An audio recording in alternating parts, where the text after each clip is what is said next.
ನಮಸ್ಕಾರ ಎಲ್ರಿಗೂ. ನಾನಿವತ್ತು ಸಾಬುದಾನಿ ಚುಡುವ ಹೇಗೆ ಮಾಡೋದಂತ ತೋರಿಸ್ಕೊಡ್ತಾ ಇದ್ದೀನಿ, ಬನ್ನಿ. ನಾನಿಲ್ಲಿ ನೈಲನ್ ಸಾಬುದಾನಿ ತೊಗೊಂಡಿದ್ದೀನಿ, ಅದ್ರ ಜೊತೆ ಮತ್ತು ಶೇಂಗಾ ಕೂಡ ತೊಗೊಂಡಿದ್ದೀನಿ. ಮತ್ತು ನಾನು ಕಾಯ್ದೆ ಎಣ್ಣೆಯಲ್ಲಿ ನೈಲನ್ ಸಾಬುದಾನಿಯನ್ನು ಹಾಕಿ ಚೆನ್ನಾಗಿ ಕರೆದುಕೊಳ್ತೀನಿ.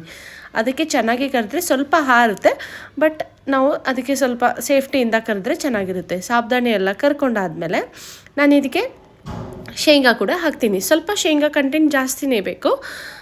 ಚುಡುವ ನಾರ್ಮಲ್ ಚುಡುವಾಗಿನ ಇದಕ್ಕೆ ಶೇಂಗಾ ಚೆನ್ನಾಗಿ ಹಾಕಿದರೆ ಚೆನ್ನಾಗಿರುತ್ತೆ.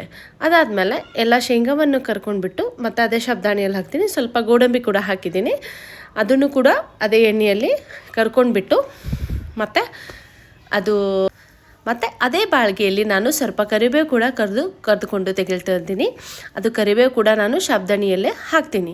ಇದೆಲ್ಲ ಆದಮೇಲೆ ಅದಕ್ಕೆ ಸ್ವಲ್ಪ ಹಸಿಮೆಣಸಿನಕಾಯಿ ಕೂಡ ಕಟ್ ಮಾಡಿ ಸಣ್ಣದಾಗಿ ಕಟ್ ಮಾಡಿ ಅದಕ್ಕೂ ಚೆನ್ನಾಗಿ ಸ್ವಲ್ಪ ಡ್ರೈ ಆಗೋವರೆಗೂ ನಾನು ಕರೆದುಕೊಳ್ತೀನಿ. ಅದಾದಮೇಲೆ ಎಲ್ಲ ಕರೆದಿದ್ದ ಮಿಶ್ರಣ ಒಂದು ಬಾಕ್ಸಲ್ಲಿ ಹಾಕಿ ಸ್ವಲ್ಪ ಮೇಲ್ಗಡೆಯಿಂದ 2 ಟೇಬಲ್ ಸ್ಪೂನ್ ಸಾಲ್ಟನ್ನು ಹಾಕಿ ನಾನು ಚೆನ್ನಾಗಿ ಮಿಕ್ಸ್ ಮಾಡಿದರೆ ಚೆನ್ನಾಗಿರೋ ಕ್ರಿಸ್ಪಿಯಾಗಿರೋ ಸಾಬುದಾನಿ ಚುಡುವ ರೆಡಿ.